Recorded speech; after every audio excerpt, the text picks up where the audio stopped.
Hi everyone, it's nice to see you. Welcome back to JP WHU TV. This is a video where we're going to be talking about a roundup of the last week or so of the West Ham news. Now, I know I haven't done any content for you guys over the last couple of weeks, but that's because there's been fuck all to talk about, to be perfectly honest with you. There really hasn't.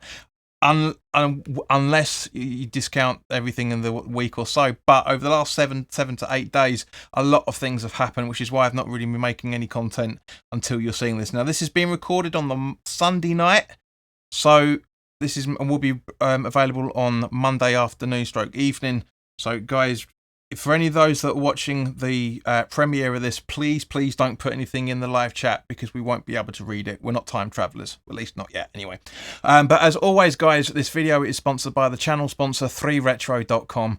Please click the link in the description below that will take you directly through to the West Ham section of their website, where you'll be able to purchase some really nice retro gear, as you can see from the icon that's up here, along with Admiral and Umbro track jackets, polo shirts, sweatshirts and t-shirts, so go check those out. Any purchases you make through the link in the description below, the commission that the channel would normally be getting, as always, I'll be sending directly on to the charity Iron supporting food banks. They're based in the Newham area and they're helping those in the Newham area and the Essex County and further afield for that matter, because they're supporting 39 separate food banks, if I remember right, from what John was telling me a couple of months ago. So guys, go grab yourself a really nice retro shirt. You'll be saving yourself a few quid in comparison to the club shop, which we'll come on to in a few minutes, and you'll be helping those the less fortunate than you and I. Now, normally, as you can see, there's a board around here again because we've got guests on today, and both of these guys have been on the West Ham Way YouTube channel for a little while here and there. One of them you can see, one of them you just about can make out is all right. Looks like he's in the West Ham version of the Batcave, but it's all good to see. But first and foremost, guys, we're going to introduce you to see who the draw is. Mark, hello, mate. Nice to see you again. How are you doing? Yeah, I'm all good, thanks, JP. Yeah, thanks for having us on, and yeah, really looking forward to having a little chat, all things West Ham and sort of Premier League football related as well, that's coming up for the coming season. Yeah, we've got a lot to talk about tonight, mate. We genuinely do. For those that I'm sure the majority of my the viewers of this, I'm about to say fan base. Then that's a ego swollen conversation. But yeah, no, the majority of the guys will probably know you anyway from the stuff that you've been doing on the West Ham Way. I mean, I've been on there with you and our other guest Geoff. Anyway, but for those that don't know you, just give you a brief intro to you and how you got into West Ham. Yeah, it was a family thing, really. I think like a lot of West Ham fans born into it. Yeah, first game 1990, the 6th of October. West Ham 7, Hull City 1. Steve Potts' obviously one and only Dave goal. Walker's first game as well, if I remember correctly, from what he's been saying on the podcast. Yes, I remember hearing that as well myself. So that was my first game, and I sort of thought that's what happened every week as a 5-year-old. Obviously, been a lot of disappointments along the way, but obviously, like every fan, obviously, absolutely delighted having won the Europa Conference League, obviously 4 weeks or so ago. Never thought I'd see us, to be honest, win a major trophy, but yeah, obviously, absolutely delighted. So that's pretty much it for me. Season ticket holder for about 10 years or so, but yes, don't go regularly anymore for one reason or another. But yeah, life happens, mate. Life happens. At the end of the day, you're losing enough hair as it is. You don't want to leave any more because of the West Ham, do you? Absolutely. Well, I maintain it. I've said it many times before I started supporting this club. I was blonde. Now look at me. There we go. But Mark's it's great to have you on, mate. And we're now going to jump over to our other guest, Geoff. How you doing, fella? Yeah, very well, mate. Thank you very much for having me on. It's my first time jumping on your channel, so I really appreciate it, mate. Good. And I've just realised you're completely out of sync with the box. So let me just make sure. There we go. It's a bit better. The only one I didn't sort out from that side of it. Okay, perfect. So, yeah, Geoff, again, just introduce yourself and how you got into West Ham for those that aren't aware of you, which is probably hardly anyone now, to be honest, mate, especially your tweets the last few years. But go on, son. I don't know what you're talking about with my obviously been jumped on the West Ham Way channel throughout COVID. Really, it was a pleasure to meet all you boys. I think through Twitter, and then and going forwards, we've all become pals in real life as well, and going to games and what have you. So you know, that was fantastic. I got into West Ham. Don't have the same story as you boys as getting in through family ties at a young age. I was a teenager before I started going to the football, and my best mate was a West Ham supporter. When I was 13, he said, "Look, why don't you come to a game?" Never been before. I've been to Chelmsford City and all that sort of stuff, but I've never been to a Premier League game. So yeah, I went along and I was hooked on day one. Started going with his family for a few years, and then as soon as I was able to get my own season ticket, I did, and sort of had my season ticket since I was 16, I think, and I'm 36 now. So obviously seen a lot along the way, but nothing as good as what we saw last season. It's unbelievable to see us win a championship in my lifetime. You know, I've been waiting a long time for that. So it's been a fantastic journey, full of ups and downs, really. It certainly has, mate. Oh, that's a fucking understatement, to say the least, isn't it? Ups and downs in many, many, many, many ways. Right. Okay. So yeah, let's talk about it, guys. I mean, obviously, I've done my stuff on this channel about how much that means to me. And so, Geoff, first and foremost, with you, fella, let's give us your thoughts on Europa Conference League. I know you kind of touched on it anyway, but I'm sure you want to elaborate on that a bit. I just wanted to win it so much. Like when we got drawn into it, there was no I mean, I remember when Spurs were in it the year before, and their own supporters were calling it a Farmers League, and we want Europa, and we want this, we want that. If we're in a competition, I want to win it, and any Europa competition is a big one in my eyes. So when I knew we were in it, I just really, really wanted it. Do you know what I mean? And I knew I felt confident based on what we'd done in the Europa League the year before. I just feel like we got that kind of mentality of turning up on a Thursday night and just doing the business. So I felt good about it. I couldn't have told you we'd win it, but I'd said for a long time I think we're going to go all the way to the final. So yeah, it was brilliant, and I'm absolutely buzzing for it. There's I appreciate that competition and respect it, and I'm just so happy that we've won it. And I think with the Europa League we could have a really good go at it again. I couldn't sit here and say I think we'll win it, but I think we're going to have a really, really good go at it again. Absolutely agree with you, fella. I mean, at the end of the day, there's a lot tastier teams in this competition than it was when we were in it 2 seasons ago, which is a bit of a worry. But at the same point, I think we can do it to a degree. If we can get as far as we did 2 years ago, I'll be very, very, very happy with that. Mark, what were your thoughts on you winning the Europa Conference League? Yeah, I agree really with a lot that Geoff said. To be honest, I think whenever you're in a competition, you want to try and win it. Obviously, realistically, we're never going to win the league unless we get taken over by a rich billionaire or something like that. But I think the cup competitions you've got to really try and target. Although I think domestically, probably for the last 8-9 years, probably maybe a little bit longer now, I think that effectively it's City, Man United, and maybe Arsenal or Chelsea maybe dominating both the FA Cup and the League Cup. So I think genuine opportunity. Obviously gutted that we only we got to the semi-finals in the Europa League 2 seasons ago. So I always felt kind of like what Geoff was saying, really, that this was a fantastic opportunity for us to try and go as far as we possibly could. When we got to the final, I never thought I'd ever see us get to obviously after 2006 in the FA Cup final and that. I never thought I'd see us ever get to another final. So to do that in the first place was fantastic. But every now and then I sort of still look back on the highlights of the game and still think, did it actually happen? Still trying to make sure that it did actually happen, type of thing. But it means everything.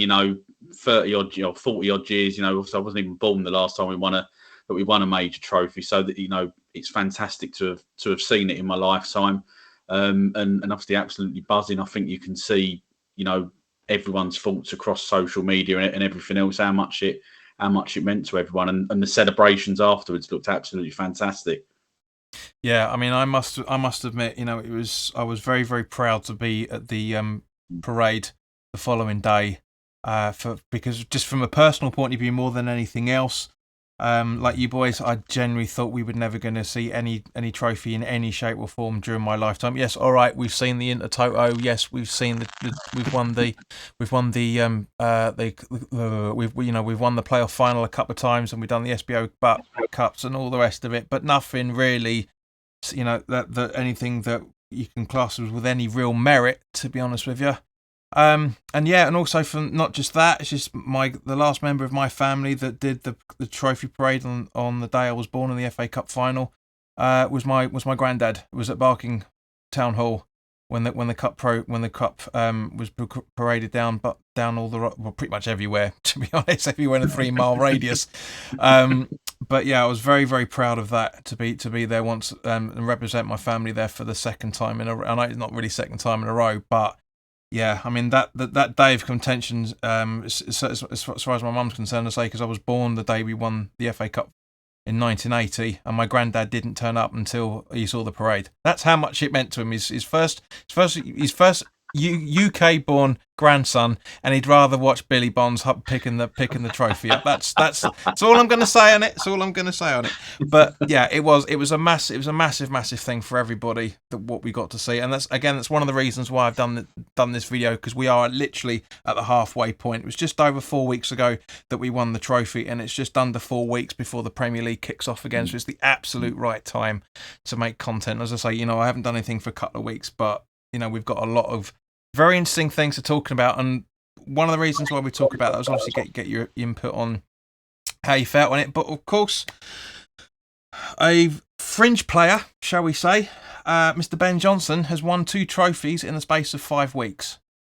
With along with obviously, of course, not just him, with the England under-21s winning the Euros. Was it yesterday or Friday? One of the two within the last couple of days, anyway. And yeah, so you've got, I'm sure the songs are going to be sung that he's won more than Kane, and it's just, I'm sure that's going to happen at least twice in the coming season. But yeah, guys, it's mad to think that from an England perspective, that we've been able to do that, because it wasn't that far off. Was it 46 years? I think I was reading, or something like that, since the England under-21s won a European or any trophy for that matter. It's a big thing. I don't think, and again, I never thought we'd. I mean, I know we've seen like the under-18s do it and all that was that was a few years ago. But the under-21s, bearing in mind some of that side was have been in and around Premier League teams. I say Ben Johnson for one. I think who else was it? Couple of Arsenal players in there as well and stuff. It's just Smith Rowe is an example. Very, very good for football in general. So Mark, we'll come to you first of all, mate. What were your thoughts on the under-21 victory? Yeah, look, I think it's fantastic. I didn't actually see the game live myself. I had to sort of rely on the old YouTube highlights and stuff like that. I was too engrossed with with hoping for the bit of the cricket yesterday afternoon. But yeah, no, look, I think he's fantastic. I think obviously we've seen with the I guess with the national the forward team, obviously in the last few years, obviously going close in the Euros and obviously the World Cup, and going back to Russia and that. And I think now the sort of the big question and sort of the next challenge now for those under-21 players is how many of them can break through into the full squad, and hopefully use that experience, of winning a major trophy in Europe, and get that onto the bigger stage now. Because I think that's, if you look back and sort of like look the great Spain team of sort of like 15 years or so ago, they started off with under-21 victories and learning what it meant to win together. So yeah, hopefully that's going to transpire for them, and obviously the confidence that those players must be getting from that. I can only really imagine for that, really. Exactly, 100% agree with you, Geoff. What are your thoughts on it? Yeah, I really enjoyed it. We had it on at work, so I was sort of glued to that. Really, probably more glued to the football than I was my customers at that point in time. But it was really good game. Do you know what? I felt so confident they were going to win it as well. So I was watching that, and I thought they'd done really, really well, really high tempo. They looked confident, didn't they? They didn't look like it was ever in doubt, really. And then obviously the drama at the end just capped it off. So I just think it just bodes really, really well, doesn't it? I mean, there's been a trophy with the 18s or 17s, however the age groups banded, I can't remember. So to watch them winning through the age groups, it bodes well. But the thing is, it's not a direct stepping stone, is it, from the 21s into the main team? They've now got to use that to step into their Premier League teams and perform, to then get in the national team. So hopefully some of them players like Ben Johnson, who I'm sure we're going to touch on, hopefully they can kick on now. and have good seasons at the highest level. And from there, they can step into the main team, and hopefully a nucleus of that under-21s team in a few years' time will be starting games for the full national team, and that, you know, that experience that they've had they'll be able to pull on that years down the line, won't they? Absolutely, mate. And that's the thing. We've got like Mark, as you was just saying, yeah, England have got to a semi-final and a final in the last two competitions. Yeah. The youngsters are cracking on with it as well. There's a lot. Honestly, it's just not just as a West Ham supporter, but as a football fan in general. There is a lot to be proud of over the already, and is going to be coming up in the next few years as well. Right, so let's do it on to fully West Ham for a little bit. We're going to have a bit of a hiatus on it in a minute, but let's do it fully on the West Ham bit. Right, first and foremost, what we're going to do is we're going to talk about this brand new kit that's coming, that's supposed to be, and I hope it is, by the time this is recorded, by the time this is broadcast out on YouTube, this should be available. So what I'm going to do is I'm just going to quickly go into it in a bit more detail, and then we'll come to you guys about your thoughts on it. But basically, so for those that are watching the YouTube broadcast now, this is how the kit is supposed to be looking. It's got a very high neck 60s design to the neck, which I really, really like. I quite like the little V in front of it. The only problem that I have with it is, again, because it's Umbro, the way that the sleeves attach themselves onto the rest of the kit looks like another Umbro training vest with the fucking, honestly, the sleeves stitched into it. I really, really hate it. And also, for that matter, as you can see, there's the circles on there that are supposed to be representing the bubbles of the club. But for me personally, it just reminds me of that fucking onesie that we saw a few years ago. Do you guys remember that? That everybody was wearing. Was it? I think it was when we were down in the Championship 12, 13 years ago. I remember one of the January games. I think it's just after one of the two. There's loads of people wearing it in the first January game at Upton Park. When it was awful. It looked absolutely fucking terrible. But at the same point, I like the fact that they've acknowledged the bubbles. I just think it looks a bit too much like a pair of pajamas for me. But that's my personal opinion. Geoff, what's your thoughts on the? I like the shirt. I like the badge with the hammers in white. We saw that last season. I think that looks better than in the golds. I've always preferred us in white shorts to break up, because we played with claret shorts 2 seasons ago where we had the white stripy bit at the top of the shirt, and then it was all claret all the way down, didn't we? So I prefer us in white shorts. So yeah, shirt wise, I think it looks okay. The bubble design, I mean, I think we had that. I'd imagine it was probably 25 years ago when we had that shirt with all the bubbles stitched in. Somewhere there's that there. Can you tell me what season that was from? Do you know that information? 95, yeah, centenary season. So yeah. That's right. No, you're right. Actually, yeah. Yeah. So I like it. I like the shirt. I would much rather see us in white shorts. That would be the only thing I'd be looking to change. Yeah, I agree with you, mate, because you need that sort of breakup. Otherwise, it just looks like, again, if there's gonna be bubbles on the shorts, then it definitely is gonna look like pajamas. It really, really will be, unfortunately. But Mark, your thoughts on it? Yeah, no, I agree definitely with Geoff there. I think the home kit's definitely got to be white shorts. I'm not really a fan of the claret. Fair enough with an away kit if that's if that would work with that the shirt that they went for. The only thing that I don't particularly like with this new shirt is the collar. I think we've had a few different mock-ups that different people have done. Personally, I'd quite like to see it as a sort of a claret and blue trim rather than just a full claret trim. But I guess that's probably maybe a little bit too close to maybe some of the kits maybe that we've had in previous years. And the bubbles, yeah, they don't really do an awful lot for me, to be honest. I don't think they've quite got that right. But yeah, I guess we'll wait and see when it's fully what it looks like on a player. I guess with this unveiling tomorrow. I know what you mean, mate. Because what was it? The third kit that we had years ago, that was the dark blue that had the claret and blues, almost like a V-neck sort of thing. That was really quite smart. Yeah, again, to break it all up. I absolutely agree with you. Yeah, you know, but yeah, to be honest, mate, the in my personal opinion on it is football's being aimed at kids now. You know, it's literally, you know, people like you and I, all of us, to be honest with you, we're being phased out in more ways than one. And so it's going down that. I mean, you look at Arsenal's, what was it? Arsenal's third kit a couple of seasons ago was the Jubilee line seating all over their bloody shirt. I mean, what the hell's all that about? I mean, seriously. Yeah, But, Chelsea have had some funky ones as well, haven't they? Man City have had some crazy shirts. So. yeah. Yeah, it's just. I mean, I'm all for keeping things slightly different and a bit retro, but we've had too much fucking retro the last few seasons. It's been embarrassing in certain guises. But yeah, in general, I didn't think I was going to like it, and I don't really, but I don't not like it as much as I thought I was going to do. If that makes any sense. You know, to be fair, I actually quite like the JD Sports on the side of it. It breaks it up a little bit and it looks a bit more sort of, I wouldn't say professional, but yeah, it's an interesting one, this one. But yeah, okay, so let's go back to past. Now we've talked about the present technically.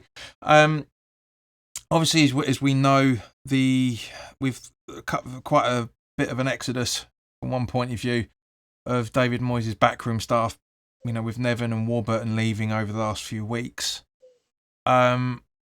Personally, I don't really care about this. I really don't, because at the end of the day, yes, it's bad timing from a West Ham fan point of view, but at the same point, one of the reasons why I want to talk about it is by the same point is the fact that loads of managers change their backroom staff once every few years anyway.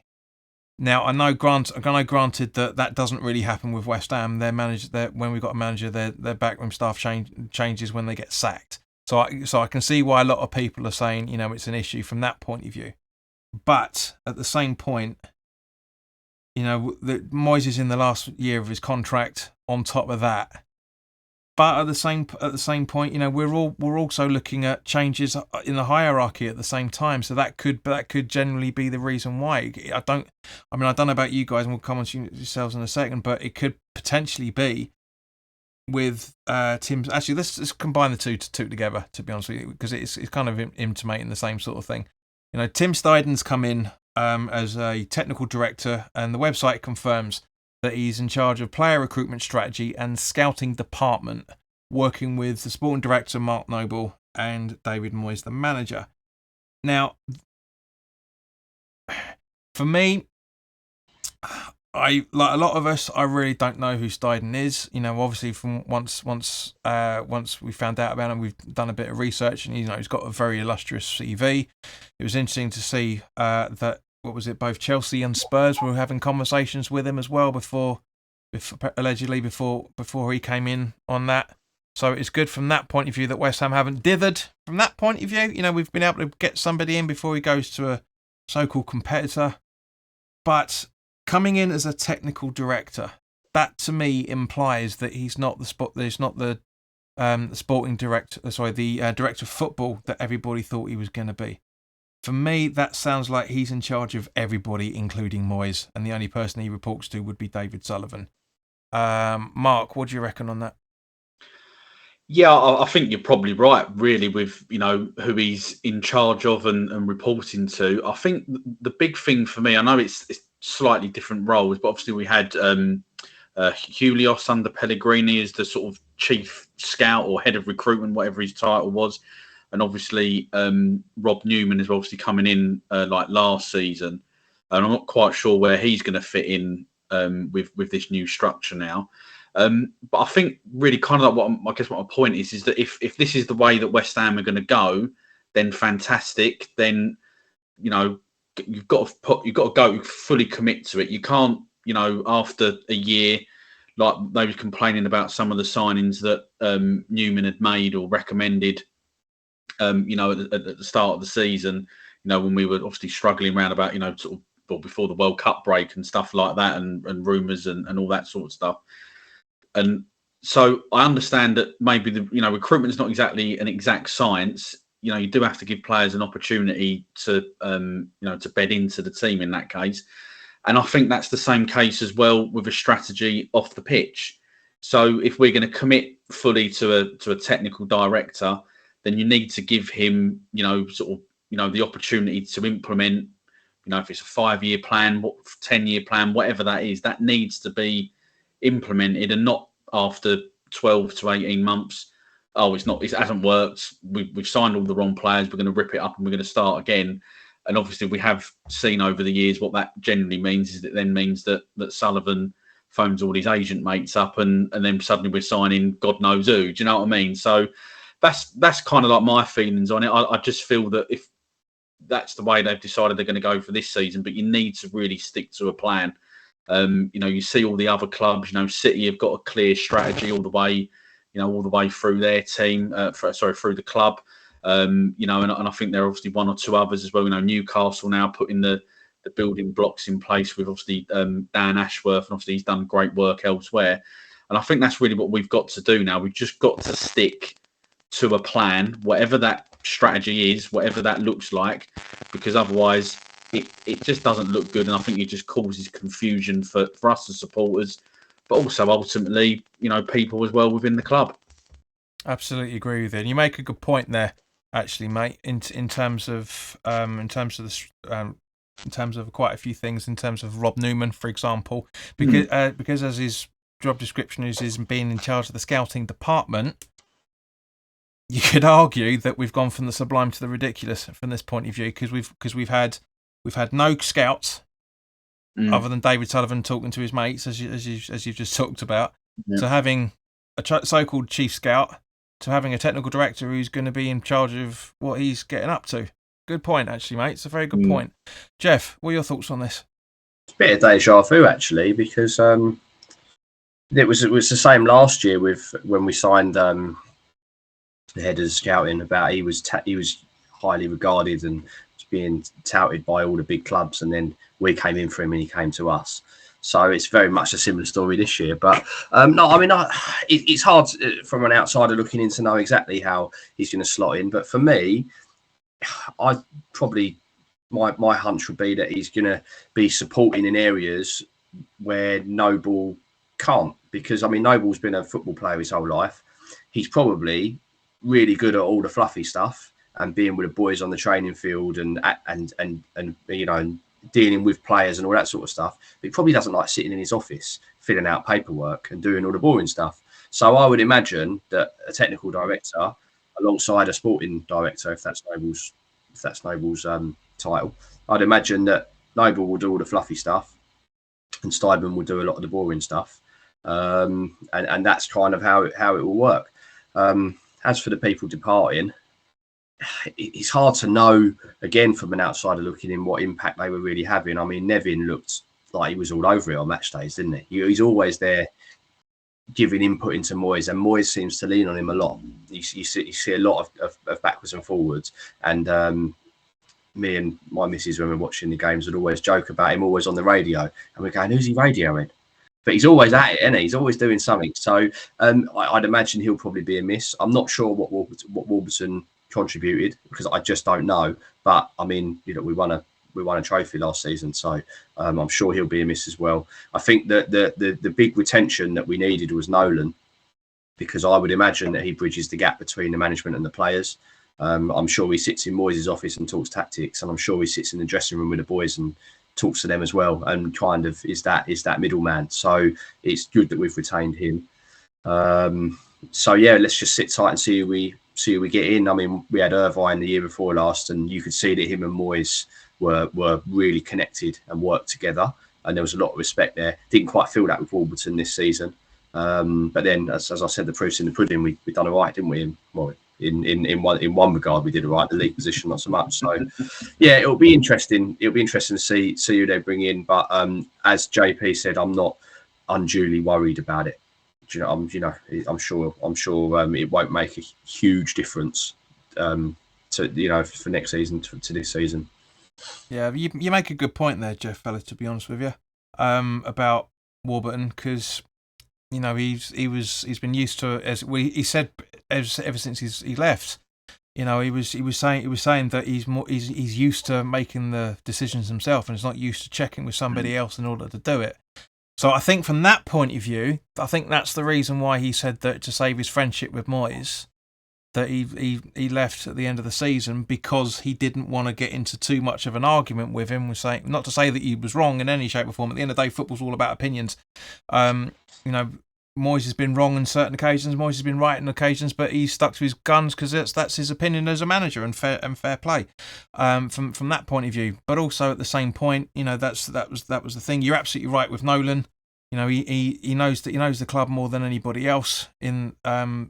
From that point of view, he came in, and there's a really good interview that he did on the club website the other day. It's a little bit smoozy like they always are, but he went in saying about he was worried when he came in under Allardyce that he was going to be treated as Allardyce's mole, and that people weren't going to respect him for it and all the rest of it, because came in straight away as a captain. But at the end of the day, he knows the club. He gets the club. I mean, to be honest, if you don't understand this club, you're a fucking idiot. It's so obvious. I mean, genuinely, all the people that have slagged the club off, of people that are just have been dozy. It's not that difficult to understand this football club and the fan base and the style of football. It really, really isn't. I mean, because even if you go to, that's why, like, for example, my first ever game was my first proper game at the Upton Park, was under Kirbishley, when we were in the cup against Macclesfield Town. And even though I got all the family history, I never really understood what West Ham was until I got there. And you just heard all the banter from the fans, and you felt the energy, and I was hooked straight away from there on. I mean, West Ham have always been around me anyway. I've always been I was a fan until that night, and I turned into a supporter that night as well, because it was just like, yeah, now I get it. Now I understand why this club means so much to my family. I get it. I understand it. And at the end of the day, what all this Alex Scott stuff, whether you believe it or not, is true is another matter. But it kind of intimates that some of that will be true, because going back to what you were saying earlier, Geoff, about how it all works between everybody, it would make complete sense that Steidten, Moyes and Noble would be involved in conversations with the player, because at the end of the day, Noble is there to check their quality. Steidten is there to understand that they're the right player for the club, and at the end of the day, Moyes is there to say, right, this is what we're going to be doing. Now, whether or not Moyes saying to him, I can't guarantee you in first team football, you've got to earn yourself the place, is true or not, is another matter. But at the same point, that is how he works.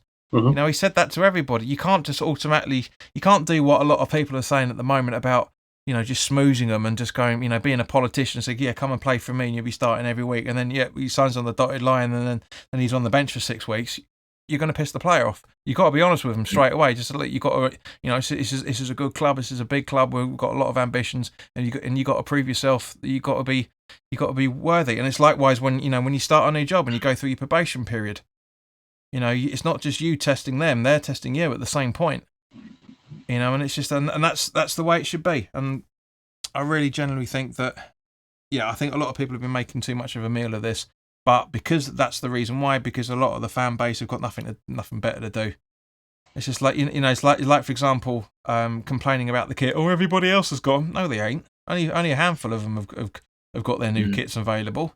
It's just something else for people to complain about. It really, really is. But to take the pressure off for a little bit, it's interesting to see this article that Give Me Sport have published about the changes coming up to coming into the Premier League for this upcoming season. Some, to be honest with you, I'm very glad some of these are coming in. I really, really am. If you haven't read this or aren't aware of what this is, basically there's 4 changes being look like there are actually going to be coming in this coming season. One of them is changing the offside rule slightly. Basically, it states that any changes of the offside rule, because it looks like, from my interpretation of it, it looks like the second phase is no longer going to be standing anymore, because it looks like if a player is clearly offside, should not become onside on every occasion when an opponent moves and touches the ball. That's basically, I'm interpreting that as basically removing the second phase. If you're offside and you get into an onside position by the time the opposition's touched the ball, you're still offside and the flag should be going up. Mark, for this one, mate, what do you think on that proposal? Do you think that's going to make it better or worse? Yeah, I think you've really hit the nail on the head. To be honest, I think this second phase is going to go, and I think that will make it a little bit clear cut, especially obviously with the with the VAR fiasco as well, and I think that's probably a good thing, to be honest. That they are going to do this, because I think for too long there's been too much like grey area, with the offside rule last year. Whereas I think now it makes it clear cut, it's black and white, and I think that's actually going to make it easier for those in the ground. Obviously, we still don't hear the decisions as to why a goal's been disallowed or why offside's been given. And I think that just now, before any if there is an offside decision, I think now that just makes it completely clear cut, and it's there for everyone to understand straight away. And I think that will take away any debate after the game or anything like that, which I think is probably a better thing. I think it will help the referees out as well a lot more. Yeah, 100%. I mean, it will piss off a lot of the Man United older supporters, because the bloody second phase came in because of them in the first place, when they're banging in all those goals a lot of the time. Yeah, old Ruud van Nistelrooy. But Geoff, what are your thoughts on this, mate? Yeah, as Mark said, I think anything that removes grey areas is good, because it can be so bloody confusing these days, can't it? So I think we'll just have to wait and see how it works in practice. But it looks encouraging to me. We just got to try and get rid of as many grey areas as possible, be as concise and as clear, and on match days things to be explained, with it being up. I mean, at the moment we don't see VAR on the screen in the stadiums, do we? But we do see it on the TV at home. Don't understand why that is. But yeah, anything they can do to tidy up VAR and offside as a combination is welcome by me. But I'll have to wait and see it in action before I can really give an opinion on it. Yep, no, fair point. I mean, at the end of the day, this reminds me of the players leaving at the closest side of the pitch rule that came in. It was supposed to be a booking if you didn't do it, and it lasted for about 6 weeks, and then all players started doing whatever they wanted to, and the rest were too cowardly to administer it. I'm still every time to this day, I'm still shouting to the opposition, it's like, why it's time wasting at the end of the day. I'm shouting, I was there, this off, you're in breach of the rules, mate, book him and all that. Never happens, of course, but you're absolutely spot on there, Geoff. 100%. It's we have to wait and see what is in practice. And Howard Webb, just coming back to what you were saying, Howard Webb was saying that UEFA have banned them from doing stadium broadcasts in terms of the conversations. So, but they're trying to get that more and more exposure coming in the coming season. But you're right. I personally don't get it. Why you can watch it on BT or Sky as to the offside decision live while the game's happening, yet you don't broadcast it on the screens on the telly and the screens at the stadium, I should say. Because at the end of the day, it's exactly the same thing. It's just it's going to pisses people off, because you come home and you watch the highlights and go, all right, yeah, fair enough, that was offside. We do get stills every now and again about handballs and that side of things, but I think but there is a bit of a grey area here, guys, and I really hope this doesn't happen. But it's just that the fact, if the player is clearly offside, that's what I worry about. That's the implementation of that is clearly offside. Because where is that going to be? Is that clearly offside when the official puts their flag up, or is that clearly offside when the VAR review it? That's the grey area from me. But in general, hopefully in the coming weeks and months, that is going to be ironed out, and the rest of it. The next one I want to get you guys' opinions on is this unsporting behaviour rule change, which again has a little bit of a grey area in it. Now, obviously, we all know the circumstances of the red card in the last man situation. If a foul has been committed, but apparently what this rule is being coming in is that the player won't be sent off if they are adjudged to be making a genuine attempt for the ball. Now, that's what I'm saying again, is that little bit of a grey area. So in a hypothetical world, Geoff, what do you think about this change to the rule? Well, you just said it adds grey to the situation, and don't like that at all. I mean, it won't be long before guys are learning and most likely practicing how to look like they're making a genuine attempt when they're actually not. So no, and again, I think it'll probably end up just something that will just be phased out and disappear before it even gets going. I guess they're trying to cut down on the cynical fouls, aren't they, and the professional fouls, but it doesn't sound like the way to do it, really. If anything, you're kind of empowering people with giving players a way of getting away with it more. So no, I don't like it. I don't understand why that decision would be made. Yeah, no, that's a fair point. Mark? Yeah, nothing really to add there for me. I think Geoff's and yourself, John, have got that spot on, really, to be fair. I just wanted to just go back to the point about, the VAR and in the stadium and stuff. I don't quite understand why UEFA won't allow the, like what we've seen in cricket and obviously, rugby union, where, the referee is clearly talking to someone up in the stands. It works a treat. The supporters know what's going on. The people at home on TV know what's going on. It's really simple. Just do it. Mark, honestly, it's every sport other than football. You named a couple of good ones that make a great point, but it's actually every sport. I mean, and then when you watch all the American sports, it's all their sports. It's everywhere other than football, and I don't understand why that would be. I agree. Yeah. I agree with both of you on that 100%. Playing devil's advocate, unfortunately, is because we've got to remember, as much as I agree with you, we've got to remember this technology has only been available in the Premier League for 6 years. Was it 6 to 8 years now, however long it's been? Because it came into the so it's 6 years because it was 8 years when it was at that World Cup originally. Whereas with cricket, tennis, rugby, the NFL, they've been using it for donkey's years. They've got it absolutely perfect. Absolutely perfect. Rugby is a very, very good example as well, Geoff, there as well, because of the attitude of the referees.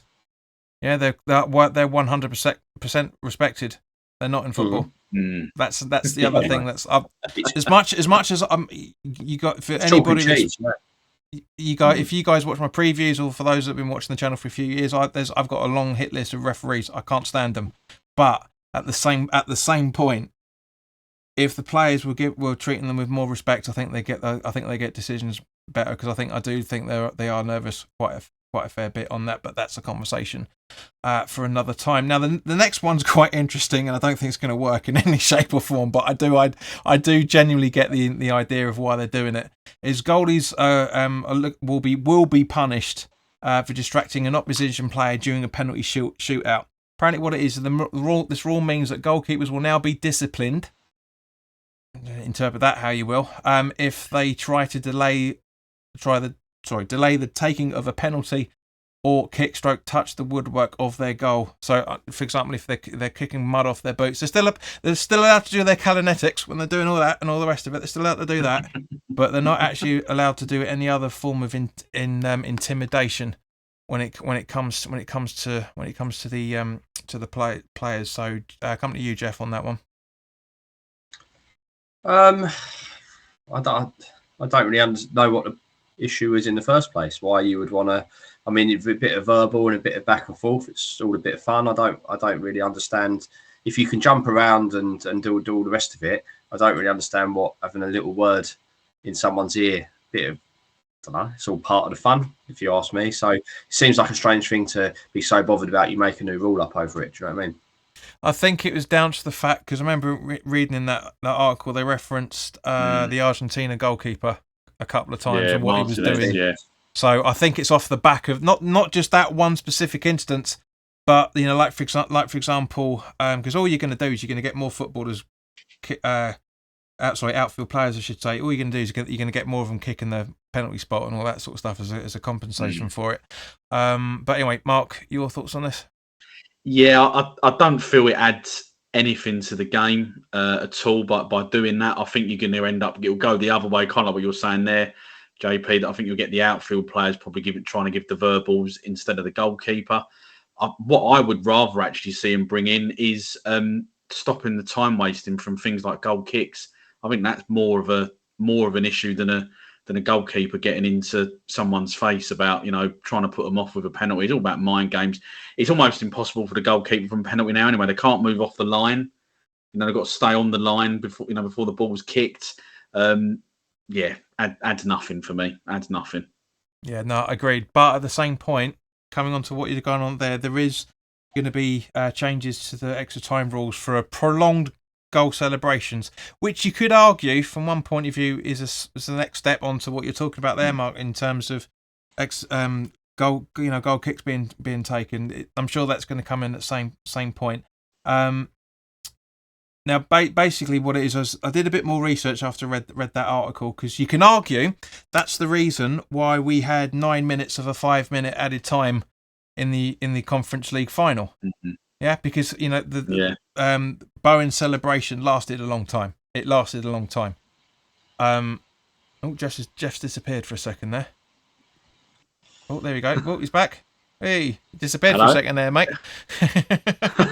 But yeah, it was. You could argue that's one of the reasons, is because when players celebrate for ages and stuff. Also, apparently, according to Tifo's YouTube channel video that went up a couple of days ago, they were talking, going back to what I'm about to talk about in a minute. That apparently, when it came to the ball being in play length of time in the Premier League last season, apparently the average length of time, it was 55% of the 90 minutes that balls were in time. That's how long those bloody free kicks take, the throw-ins take, all that sort of stuff. It's absolutely fucking ridiculous. But yeah, apparently there's going to be, for example, if a player celebrates for a minute and a half, it's going to be that minute and a half that's going to be coming in instead of the standard 30 seconds that it is for substitutions and stuff. So, Mark, what are your thoughts on that? Yeah, look, I think it's trying to get that balance, really, because you don't want to take the fun out of goal scoring and people celebrating, but also as well, there's sometimes the goal celebrations go on for like a good couple of minutes, as you say, and there's no real need for it, really. Maybe they should all just bring back the Alan Shearer, just to put the hand up in the air and run off to the corner flag type of thing, or just high five everyone on the way back to the halfway line. Maybe that'd be a lot better. But mate, come on, no, this sport's going American as it is. We don't need fucking more fucking high fives and stuff. But I know what you mean. The problem that we're going to have from our point of view next season is Antonio, because obviously, as we all know, he loves a goal celebration, and I think some of his border on to that sort of minute and a half, 2 minute type of thing. So, I haven't got an issue with it. I think as I say, you don't want to take the fun out of people celebrating a goal. We've obviously seen it enough with, when we get the VAR decision, and that will obviously be another thing, because sometimes VAR can take 5 minutes to make a decision. So then, where then do we decide? Well, now we can go and celebrate, or we can't celebrate. Do you know what I mean? If we've had that long break. So yeah, I just sort of think that I haven't got anything against the rule, and I think that it should probably make things, hopefully help with the the ball in place scenario, as you just said there, 55 minutes. Hopefully that will definitely speed things up now. Yeah, I mean, you're absolutely right, man. This is the problem with all these new rules that come in every single season. There's other scenarios that will get interlinked to it at one point. Yes, but yeah, you're absolutely right. As ridiculous and funny as Antonio celebrations are, I mean, you don't want to interrupt that. You don't want to get in. I mean, the sport is the Premier League is turning football into a robotic thing anyway. That you can't. It's too much physicality. Blah blah blah blah. No, it's none of that. That's the whole point of the bleeding game. But at the same point, yeah, you don't want to have people pissing about with it at the same point. So, Jeff, your thoughts on this proposed new change? I mean, yeah, I'm a supporter of it. I don't see there's any need to be celebrating for longer than a minute and a half. I'm an ambassador for just getting on with the game. Don't know why. I mean, they do make a right fuss sometimes. I mean, I understand if you score Bowen's goal in a cup final, you're probably going to be celebrating a little bit longer. But generally, in a Premier League game, in a to and fro of a regular game, there's no need for it. I don't think so. I think it's a good thing. It makes up part of a bigger issue of time wasting in football in general, which is a huge problem, as you've rightly highlighted. And the goal celebrations feels like a bit of a piss in the ocean, really, because I've never noticed that to be a big driver of time wasting. Do you know what I mean? There's so many other. I mean, the rolling around, feigning injury is probably the one they should be focusing on if they want to prevent time wasting. I mean, when we were kids, we used to stop the clock. I mean, we'd play for 60 minutes as, I don't know, it's like under 12s or whatever it was. And if the ball went out, you stop the clock. Once the ball comes back in, the clock starts again. So we played an hour. Do you know what I mean? The ball was in for 100% of the time. So I don't know why perhaps that doesn't happen. I mean, it happens in a lot of other sports. You know, I'm a big ice hockey fan and player, and the puck goes out, the puck goes dead, the clock stops. And we played a full allotted time. Do you know what I mean? So I don't know why. And that's what we do in kids football, or we did. I'm old hat now, but that's what we did when I was a kid. So yeah, that would probably make more sense to me than just worrying about a goal celebration. It's a small issue, but again, it's still, I support that new rule. It's a step in the right direction, at least. Absolutely, 100% agree with you. And you're absolutely right. It needs to be for everything. But that's the point of extra time in the first place. Again, it's how it's adjudged as and when in the time, and if the time's actually going to be accurate or not.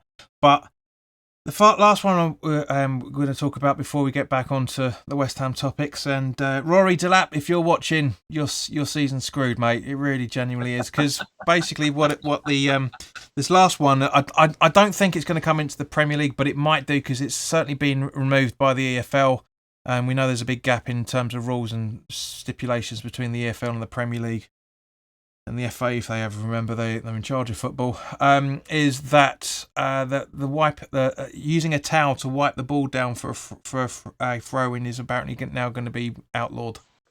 Now, personally, before I get your opinions on these guys, personally, I don't see what the big deal is, because at the end of the day, it's yes, okay. You've got the argument that they've got the towel that you clean the hands and you clean the ball to get as much traction as you possibly can, but they wear shirts. They're gonna is in the 25-26 season, is gonna be a rule that you can't wipe your hands on your shirt next time round. You know, but it's just it's ridiculous. But Geoff, what's your thoughts on this, mate? It's pointless, really, as you said. That they wear shirts, they can just use those. But again, I don't really understand what the problem is with drying the ball, drying your hands, and getting a good traction on your throw-in. I don't know why that would be an issue, but they can do it on the shirts anyway, so it just seems pretty pointless and a load of noise for no reason. Absolutely agree, mate. And also at the same point, it'd be interesting to see if that does come into the Premier League, if Soufal's going to be able to do his Antonio Upton Park throw-ins again, see if it does generally make any difference. But Mark, your thoughts on this? You know what? To be honest, I can't recall many teams using a towel anyway. So kind of like as Geoff's saying, I think it's just a load of noise just for, someone's made it up just for the sake of making it up. I mean, let's be honest, you've only really seen it for teams doing long throws. There aren't many teams that do that. Adopt that approach now. I don't think. I just think it's a bit of a nothing rule, isn't it? Who turned us over with long throws last season? Oh, no, I've said that. Who was it? We got properly done over. I think Brighton a couple of times, wasn't it? I think Brighton, Brighton. I think it was Brentford. We got properly done over, and we looked really vulnerable, and then they scored. Yeah, well, mate. We finished 14th. Narrow it down a bit, will you? Yeah, I think you're right. I think it was. I mean, I can't remember who it was. This is going back quite a few years ago, and it might have even involved the game with Stoke. Obviously, when Rory Delap was playing, but whoever the opposition was, whenever they went to use the towels, basically the ball boys and girls had been instructed not to allow them to dry their hands or dry the ball or whatever. And again, a bit of a silly little thing really that they would tactical mind games type of thing. But yeah, I think as we've said, this doesn't add anything, does it? Really, it's just pointless. No, I absolutely agree with you guys. Right, let's get back to West Ham. We've had a bit of a break out of that now. Okay, so as we know, Lanzini was released and Ogbonna has signed his new year contract extension, which you can see an argument for both situations, and you can also see a counter argument as to why neither should have happened. Okay, so Mark, what's your thoughts on these two? And first of all, your thoughts on that, of course, obviously, but which one out of the two would you prefer to have had that new contract? For me, it's Ogbonna, and I'm really pleased he's got a new contract. And kind of like the reason is he's obviously not going to start first choice sort of centre back, on that left hand side of position. Obviously, it's going to be Aguerd, this season. But I'm really more looking at it from a leadership point of view, really, because obviously, we lost Noble a couple of seasons. Obviously, he retired, and obviously, at some point in the next week, whenever that's going to be, it looks like Declan Rice is obviously going to be leaving. So I'm then looking around that changing room, with the exception of Creswell and possibly Fabianski. I don't see any other leaders, particularly in the dressing room. I think we've lost the experience of Noble. Obviously, we're going to lose our club captain, and I just think we need someone in there just to fill that void, just to bring everybody together. As I say, I don't see many leaders in there. Regarding Lanzini, loved him obviously when he first come to the club, and I think unfortunately that injury that he got before I'm trying to think what World Cup it was 2018, was it? I think something like that, mate. Yeah, when Messi was saying he was one of the best players he's trained with. Yeah, and unfortunately, it just hasn't been quite the same player. I think really the writing has probably been on the wall for the best part of 2 seasons, because he's hardly featured. And so I'm not that surprised that we haven't renewed his contract. It's a shame, as I say, because I've really enjoyed watching him play over the years. He's obviously scored some vital goals for us. Obviously, especially against Tottenham. Obviously, we'll never forget that third in the 3-3 draw.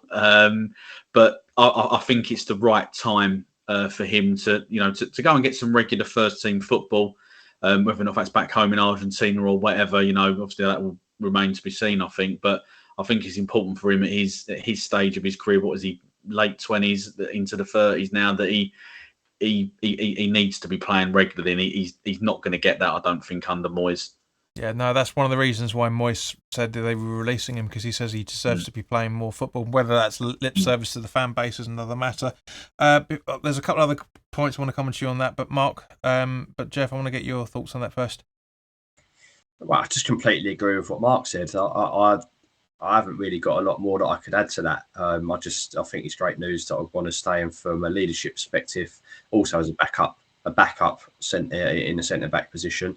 And he'll get maybe a bit of football in the early stages of the Europa and all that sort of stuff. And Aguerd and Zuma don't mind an injury here and there, do they? So I'm sure I thought he's looked fine when he's played as well. So I think he's still got plenty to offer there. But from what Mark said about the leadership in the dressing room, that's why I'm the main reason I'm glad that he's staying, and I totally mirror again with the stuff with Lanzini. He's been great for us, fantastic, wish him well, but it was the right time to go, and it'll be a good move for him as well, because he will just be rotting on the bench, and he's probably in his prime years, isn't he? So he should be playing. He should find a level where he can be highly effective and then play every week. And I'd probably, West Ham in the Premier League is not that level post injury Lanzini, is it? So. Yeah, so it's a good point, mate. I mean, he might join the Exodus and go back to Saudi Arabia, where we got him from in the first place. Yeah. From my point of view, leadership's great, 100%. I do feel that Aguerd is in the argument for being a captain next season, because there were certain instances where he was more of a captain than Rice was in certain circumstances. Like, for example, what was it? What game was it? Was it the Brentford at home? I think it was when Fabianski got that head injury. To his eye socket. And what was Everton. It was Everton, because we went on and got the point out of that. Or whatever game it was. But while it was happening, I was watching what was going on, and Rice was getting his information from Moyes, but Aguerd was overseeing. He was okay. Not at one point did Rice go over and check he was right. Even Creswell was checking on him. Granted, he was over, but not one point did Rice go and check it on that. So whereas Aguerd is always one of the first people over. If someone's down, he's straight over there checking how they are. So for me, but yes, agreed. Now, in terms of Ogbonna, now for a team that is lacking an attacking threat, letting somebody go of Lanzini's quality is a big mistake. Big mistake. But yes, Lanzini is at best a bit part player. He really is, and so I say that's why I said before. I asked you guys what your opinions were. There's arguments on both sides for having either to stay or either to go. So, but yeah, Ogbonna said that he wants to retire with West Ham. This time next year, we could be having that exact conversation because I can't see him being on a year rolling contract. He has caused us some goals in the Ogbonna in the Europa Conference League last season that he really did. But in general, yeah, I absolutely love the guy. And let's not forget, behind Creswell and Antonio, he's one of the longest serving players of this team because he was one of, and obviously can't count Lanzini in that anymore. But he was a Billet signing. So to be there for the 8-9 years that he's been there now, or will be by this time next year, I should say. It's a big testament to his abilities. Yes, he's had a lot of problems with his back and his legs and his knees, the same way that Winston Reid did. But that's the way that football goes, unfortunately. Now, this is gonna be quite a tasty conversation, I think. It's gone on for slightly longer than we originally planned, but everything that we're going to talk about is pretty much wrapped up all in one little bundle. Okay, now last season, all the teams that didn't get relegated, they all put the season ticket prices up, West Ham included. My season ticket went up 8%. Certain people that have been bands lower than me, theirs have gone up around about 4%. It's only Newcastle, Arsenal, Spurs, and surprisingly Fulham that have their most expensive season ticket that costs more than West Ham. Now, this is where I think that the club is trying to fleece us for every single fucking penny they can get out of us, right? Because at the end of the day, not just that, but the club put up on the website the other day that 55,000 people have renewed their season tickets. Now, the average price of a season ticket, because obviously the cheapest is £310, and the most expensive is £1,620. Who the fuck has got the money to pay that to go and watch West Ham? If you've got that amount of money, you're supporting the wrong. You're in the right game, but you're supporting the wrong club because you ain't got a bloody Danny if you've got that amount of money spare. I tell you, but but honestly, working out the average. Okay, working out the average of a season ticket is £887.50. Working out the average. You times that by 55,000, that is almost £49 million that the club have had from season tickets this season. Right? Not only that, finishing 14th on the table, it seems to be around about the Premier League. Bearing in mind the payouts figures haven't come about just yet, but it's looking that the club could be getting around about £140 million. That's what everybody's estimates are. We'll obviously see that in a few weeks. I'm surprised the Premier League, bearing in mind it kicks off in 4 weeks' time, 4 weeks yesterday, or 4 weeks Saturday, I should say, by the time this goes up on YouTube. I'm surprised that the Premier League haven't put this information out to the press yet. Very surprised at it. Because normally what happens is within the first week or so, the teams start getting their half of the upcoming season ticket money. But yeah, so if you add that in, plus the bearing in mind that the club have 17 different corporate sponsorships. You can see it on the website. That's all the companies that are sponsoring the club every single year. That's 17 of them, and the minimum amount of money that you can pay to be sponsoring West Ham is apparently £500,000. So again, taken on the average of that, we're looking because at least some of those have got to be at least £1 million, at least. So taking it out that's £17 million plus £49 million from us lot, forking out our very hard-earned wages in order to make to make sure that we get to see it next season. granted that the salaries last season were averaging around about, depending on what websites you looked at, the average was around about 84 million quid that the club was paying out on salaries last season. In my personal opinion, from the calculations that we've done, bearing in mind the sales and the buys that went over the summer transfer window last year and January, it looks like the club actually agreed to pay over whatever the respective period of time the players' contracts were, which is why the Declan Rice thing's creasing me up, which we'll come on to in a few minutes.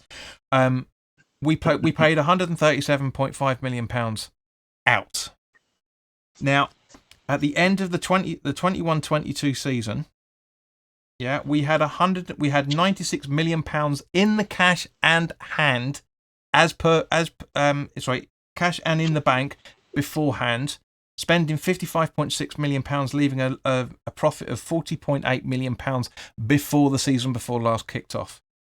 Now, obviously, we won't know until what the money that was for the season just gone until around about January, February time. In my calculations, personally, taking averages, but doing the at least probably a base amount, we're looking about, before Declan Rice is even gone, as you said, Mark, earlier, Mark, we have no fucking clue when that's going to be. It's probably going to be by the end of the week, the way things are rolling, which we'll talk about in a minute. It looks like, without Rice's fee, it looks like we've got £120 million to spend on transfers, wages and fees alone, without player sales. Mm-hmm. So, 4 weeks before the Premier League starts, first pre-season game kicks off tomorrow against Boreham Wood. How, even Gonzo, when he did his video that went up earlier today, was asking how we haven't got any money. If I can figure out, and I'm not an accountant in any shape or form, and I haven't seen the books from last season, if I can do the basic math and figure out that we've got around about 100 to 120 million quid, how the fuck have we not bought any players in yet? Seriously. Now, I know the guys, like Charles and everybody else that I'm in contact with from the West Ham Way YouTube channel, are probably going to laugh at this because I was completely contradictory the other night, saying, look, we've got plenty. The usual cliche, it's West Ham, we've got plenty of time. Stop fucking worrying. That was before I did my research on this. Before this, this really worries me. Yeah. As I say, it's just, this is the reason why I personally feel that the club is fleecing us. They're still charging 90 quid for the Conference League winners shirt. £90. Me and Geoff have been out, and you, Mark, as well. The three of us have got a bit of a better deal than that, which we'll talk about another time. Which is one of the reasons why I'm not wearing the same shirt that Geoff and I have got, because we know it's completely bollocks. But at the same point, you imagine the amount of money that the club has made from merchandising and everything else that the club actually gets in terms of the cream of the crop when it comes to the beers drunk at the London Stadium, etc., and the programmes and all the rest of it. 120 million minimum, I reckon. Geoff, what's your thoughts on this in terms of the transfer market window so far?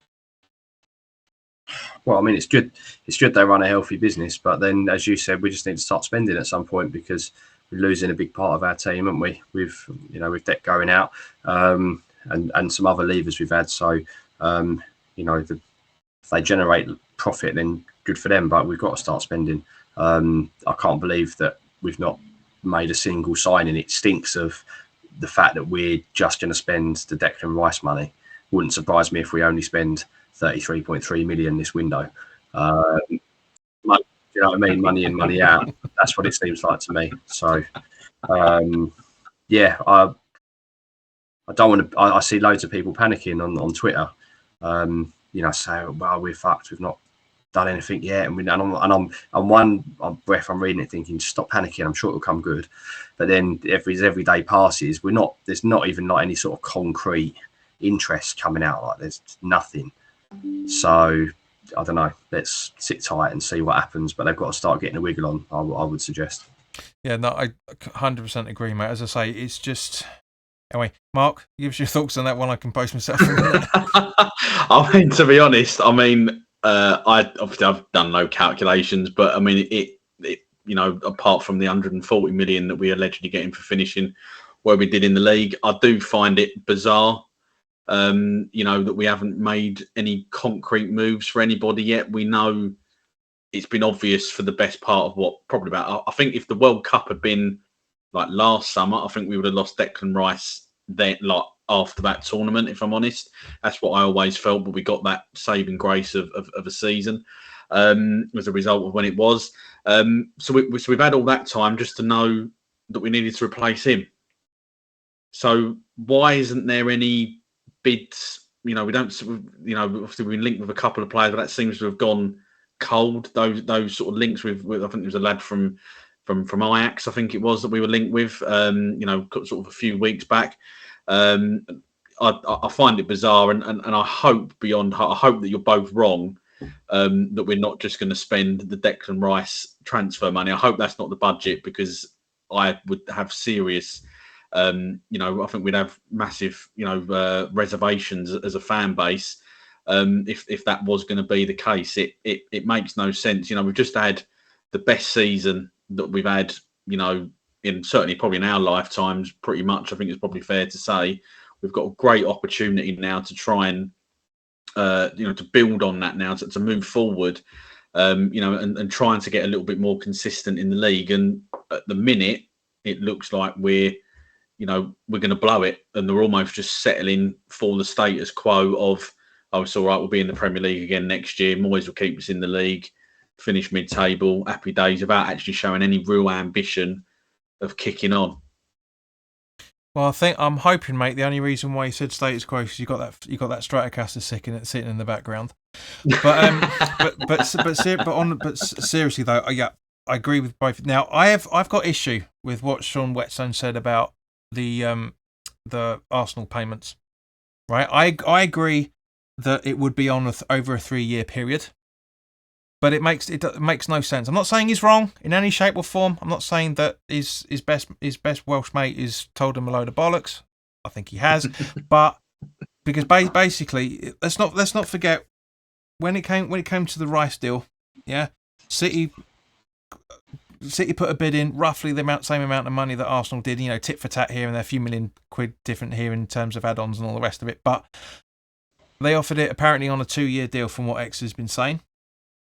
So if that's the case, why would David Sullivan discount a £45 million payment if he's going to accept a £33 million payment from Arsenal?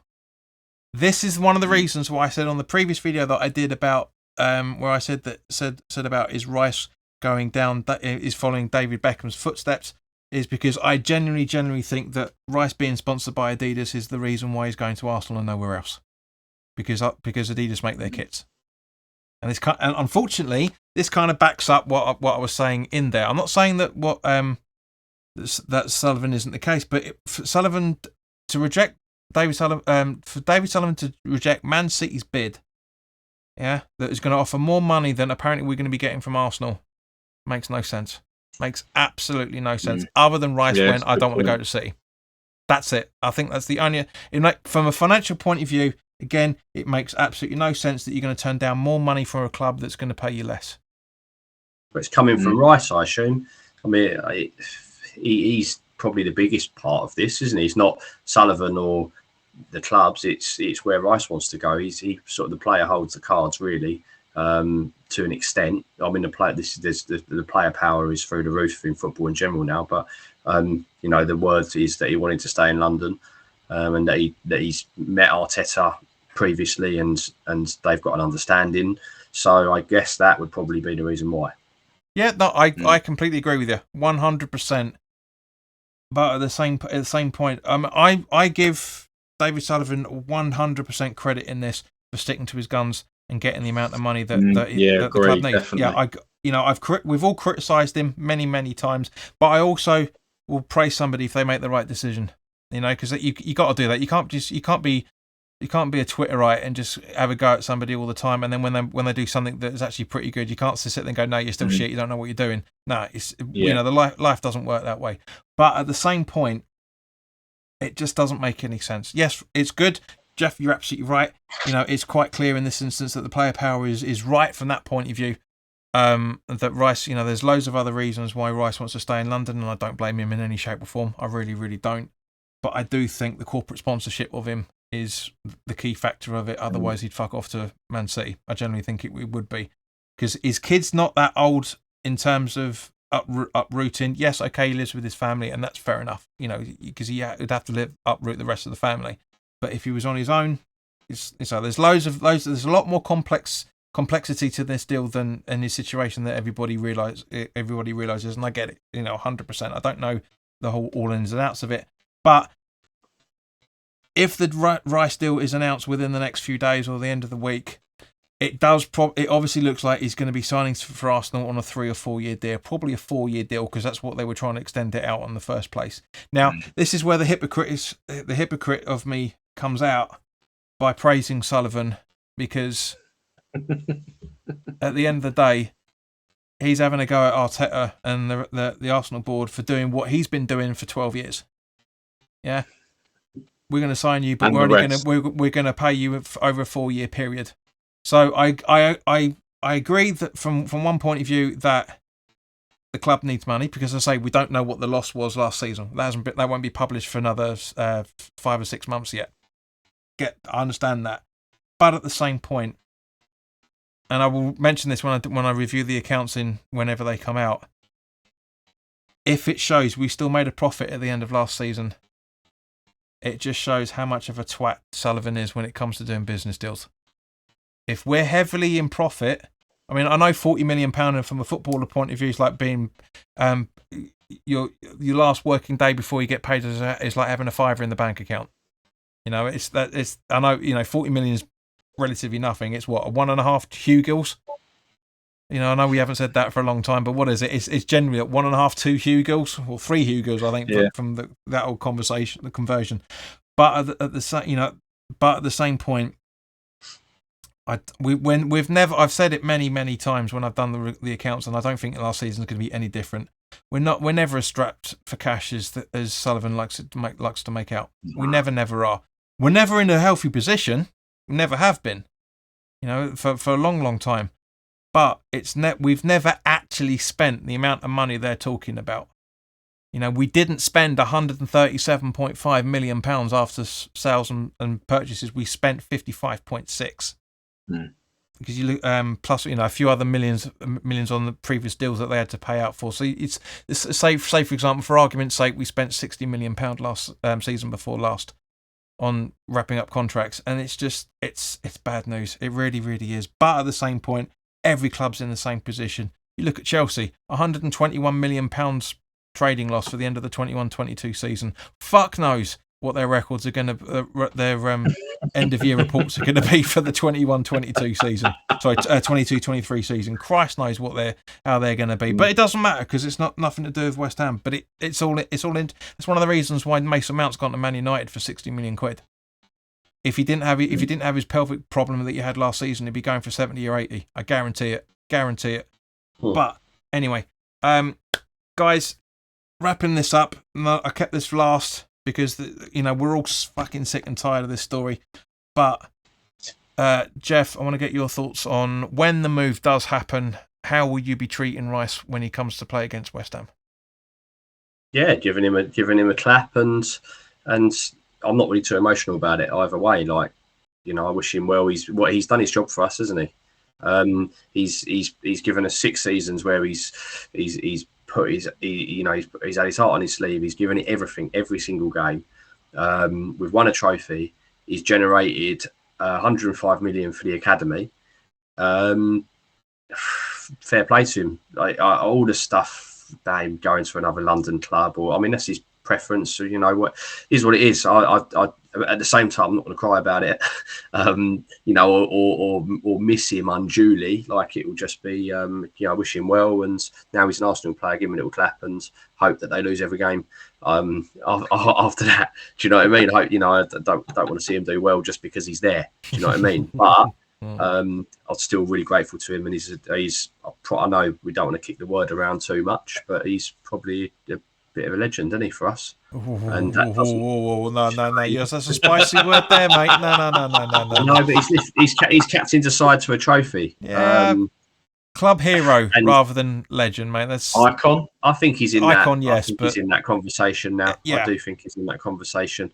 It's if we'd have lost in that final, it wouldn't be. But yeah, you know, I know what you mean, mate. He's I know, lifted a but yeah, trophy, so yeah, wish him well. We move on, and I won't really not think about it too much more afterwards. You know. yeah. Mark, your thoughts? Yeah, look, I think it's obviously it's a shame that he's going to be going, but I think he's obviously at that Champions. I know they're a first time been in it for a few years, but Champions League level player, so I don't blame him for going. And look, I wish him well. Give him a clap, when he comes back to London Stadium and that. But after that, yeah, that doesn't have any impact on me. I think people saying or criticising him, he's a Judas and a traitor for going to another London club. I don't buy into that. If maybe he'd gone to Tottenham, for example, I don't think we'd have done any business with him. But I think if that had happened, I can understand people saying that. But there's no real rivalry really between West Ham and Arsenal in my mind, apart from when we play them. I want to beat them, and that's kind of like where it goes for me. But yeah, wish him well, and if he wins a trophy, great for him. If he don't, then if he does, I ain't that bothered either way, really. So yeah, wish him well. Is he a legend? It's a difficult one, isn't it? I think in a lot of people's eyes, he probably is. I think certainly for this generation, whether or not if he is in the overall history of the club, obviously not Mark, being Mark, there. you can say it, mate. He's whether or not he is for us old gits. That's where you're intimating with it. Isn't it? Basically, yeah. But yeah, I mean, as I say, yeah, people use a lot of words out of context nowadays. Really, really do. I mean, we're all prone to it, of course. But yeah, he's an icon and he's a hero as far as I'm concerned. It's just for me the way that it's been done. I mean, looking at the bigger picture, he's 18 months ago, 2 years. Everyone, Clarence and Hugh were criticising him because he was turning down contracts. We offered him probably what he's going to be getting at Arsenal, to be honest with you, with the last contract that we offered him. There's a business term that is, to a degree, is quite relevant to this and to the Declan Rice situation, which is called the smiling assassin. And Rice is, I'm afraid, from that point of view, he's come out. He loves the club. He gets it. He has a lot of respect. He's been with us since he was 15 years old, and he's shown a lot. Like you guys are saying, he's been a professional the entire time that he's been with us. He's smooched the press a few times. He knows what he's doing. He's quite well coordinated from that point of view. But at the same point, guys, I just think for Sullivan to come out, not even 24 hours, not even waiting until the trophy parade had finished, to say, "Here, Jim, yeah, we're selling him. Yeah, we've got no." Well, sorry, let me rephrase that. Sullivan was said, and I quote, "We've got no choice but to sell him. He wants to go." When you come out with all the rhetoric that he did on the night of the final, where I love the club, I've got 2 years left to run on my contract. Who knows? It's an own goal from Rice from that point of view. Because I know Sullivan's saving face and counteracting the public arguments he loves to have with everybody, but you don't do it with your club captain. You certainly don't do it with somebody that is, you can argue from one point of view, has carried us over the last season and a half, give or take. You just don't do that in any shape or form. But Sullivan is counteracting it because he's trying to show that it's the fact that Rice wants to go. He was basically saying to TalkSport and all the rest of it, don't listen to what he was saying. He wants to leave. He's making us look like the Di Canio situation. When Ferguson came sniffing. And he was saying that Di Canio was saying to the press that I don't want to go, but that the hierarchy are forcing me out. Bollocks. If United had been able to sell whoever they were trying to sell, Di Canio would have been their highest goal scorer in that coming season. He would have done. He generally would have done. But like times are as times are, and it's just Rice. I will love him. I will clap him if I ever see him again. Not I've seen him before, but if I ever see him, You know, if I ever go down to where, if I ever go down, I know that sounded really bad, that didn't it? But if I ever see him going when I go down, if I ever go down to where I grew up, because he grew up 2 roads down from where I used to live when I was very, very young. If I ever get that neck of the woods and I see him walking down the road, I'll shake his hand and say hello. Thanks for doing what you were doing. You know, but because I guarantee the people that on Twitter, as you were saying earlier, Mark, you know, the people that are calling him a Judas and traitor and stuff, they see Declan Rice walking up the road, they're going to kick, they're going to lick his ass, genuinely, and probably literally, you know, because he's done fantastic with us. And yes, it's a blow losing 2 captains in 2 seasons, but it's football at the end of the day, guys. Thank you very, very much for sticking with us. It's almost been the length of a football match, this conversation. Before we wrap this up, is there anything that either of you want to talk about before we finish? I think we've covered everything that on the West Ham Twitter sphere that's being thrown around. I think we've put it all to bed. So if everyone just watches this, we've put you straight. No need to panic anymore. Well, no more than usual anyway, but yeah. Mark, any thoughts on it before we turn on? Yeah, no, brilliant. It's great. Absolutely loved it. Great to be on, and really enjoyed obviously chatting, or obviously mainly all things West Ham, but obviously, you know, new rule changes as well, and England. Yeah, really great chat, and looking forward to doing it again soon. Absolutely, likewise, guys. Yeah, thank you very much. It's taken me bloody ages to get you two on for as Mark said at the start of this recording, for one reason or another. But yeah, no, it's been absolutely phenomenal to have you guys on. I really, really appreciate it, and yeah, it's gone on for about twice as long as we originally planned it to before we started recording it. But you know, like I said at the start, you know, we've had a lot to talk about, and it's a lot of things are still fresh with each other and stuff. But yeah, guys, thank you very much for your time, and for those watching at home, thank you very, very much. Unfortunately, somebody unsubscribed today, so you're going to miss this content. So make sure that you subscribe to the channel. We're 9 subscribers away from 2,300 people. So if you've made it this far, just bloody subscribe. You've been here for a football match. It's almost 90 minutes. Just subscribe. And we'll see you very, very soon. And if anything else pops up, then you'll hear from us soon. But in the meantime, guys, thank you very, very much for your time. Enjoy the start of your week, and I will see you very, very soon. All the best now. Take care.